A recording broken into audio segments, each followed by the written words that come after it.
Welcome back to another episode of Hoops and Football, guys. I am Shannon. So, today's video, I've decided to discuss draft picks because I've done a lot of videos on maybe players we should trade for. So more of a trade scenario videos I've done a lot lately. So I thought, what do we do with picks? What if all the targets that we would like, so that the Harley Reid, which was a bit high reads on time. Sam Flanders, like some of the players don't eventuate. End of the year, we go to the draft. So I thought we'll go into the draft. There's a couple options as Richmond Football Club we can do. As we know right now, we have pick 2 and 3. If the Oscar Allen deal goes through to I think it's close to, I think it has to be over $950,000 per year to trigger that pick 2 compensation. So we'd have pick 3 and 4. Say you can probably have a scenario where it does and doesn't. In this instance, let's go with it doesn't hit. West Coast don't hit that trigger. So Allen doesn't hit that trigger for them to get pick 2. So we still have pick 2 and 3. I've seen a few people float around. If we could get pick 1, do we then trade it away? If we fall back further, West Coast go up a bit. I am on the opinion of maybe with pick 2, if we have pick 2 only, you don't know where West Coast is going to go. There is talk of Essendon would like to have Cooper Duff Tyler. So what idea that I've heard and I've thought about myself is, do we trade pick 2 to Essendon for I think it's pick 6 and 9. It could eventuate, could be 7 and 8, which will push into the teens with the academy players. So then it gives you 3 picks going into this year's draft. Because as of right now, we have no second round, no third round, or fourth round pick. As I recall from some of the shit I've read, North Melbourne have our number 2. Pick 3, I'm pretty sure is tied to Fremantle in the Shea Bolton trade. And pick 4, we traded last year to Gold Coast, so we could get back into last year's draft to pick up Jasper Alga. So we also have Lewis Callaway coming in as a father and son, meant to be a 3rd to 4th round player, but because he's father and son, you only need the points to match.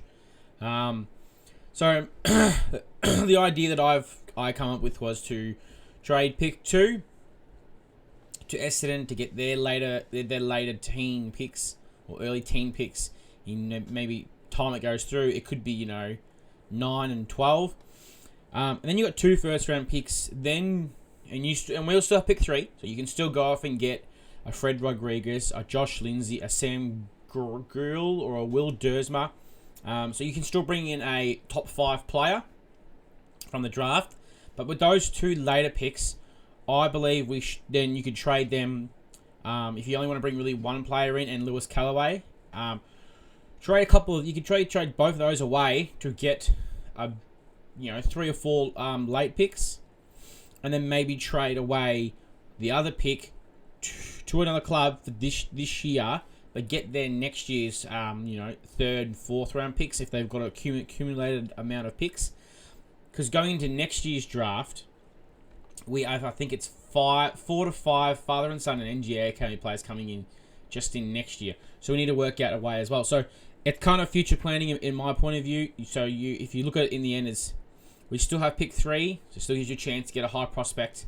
You trade out pick 2, you get 2 other first round picks in. Either you trade one out, so you can get a couple picks for this year for Callaway. And maybe a couple picks from a future picks as well. So you're not just, they maybe only give you a 3rd round or a 2nd round this year, and then give you a 3rd and 4th round for next year. So you're building up the picks, and then you can still take in another 1st round pick, or you can trade them away to have multiple picks in this year's draft. The draft this year is so compromised with father and son and NGA academy players. When with us coming up with so many picks for next year, I'm trying to find a way of still getting our high-end talent for us, and then going into next year with enough points to match the academy players we'll have and father and sons coming to next year. So, just an idea. Still allows you to have a first round or a couple first round picks for this year. Still allows us to get Callaway in as a father and son, and also future points for next year coming into the 2026 draft, where we're going to have a lot of father and sons. So that could be a point where you trade away next year's first round pick to try and get some, because I think a few of them, our prospects are meant to be quite high up. So we need to find a way to match their points. But that's just my opinion, guys, on maybe what our draft should look into this year if we don't go down the path of a Harley Reid, a Sam Flanders, a Matt Rao, these other prospects that are free agents that are looking to leave and go to another club.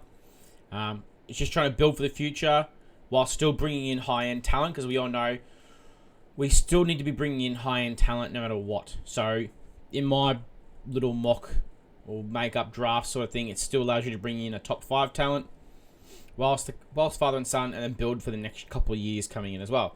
All right, that's it for this episode. If you could, please hit that like and subscribe button. I am making my way to 500 subscribers. So thank you all. Stay safe, and don't forget, go Tigers.